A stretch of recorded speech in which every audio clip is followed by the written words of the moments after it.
And the answer to that is because they impose a certain limitation on the ego. And this is very important because people often think, and I often highlight this here on the channel, that the ego has a sort of power to do whatever it wants. We can go out, we can be whatever we want, we can do whatever we want. It's like everything we see around us tells us precisely that that is not true.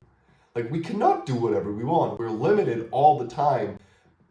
Even if we do not consider the unconscious as a sort of factor, a factor properly speaking, that is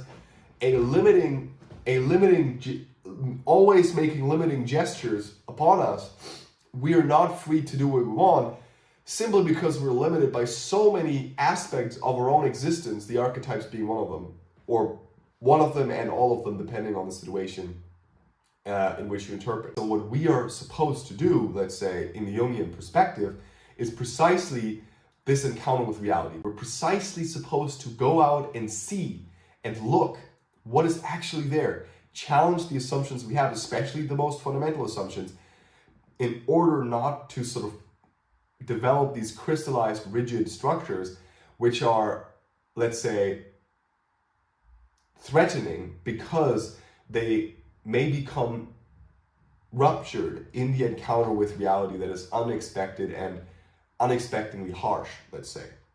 I think the bottom line is that the subject ultimately lives through this hero myth as a societal responsibility, right?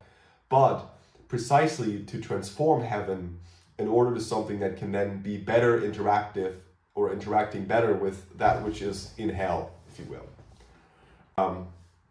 Or in other words, transforming the archetypes into something that can better interact with reality as such.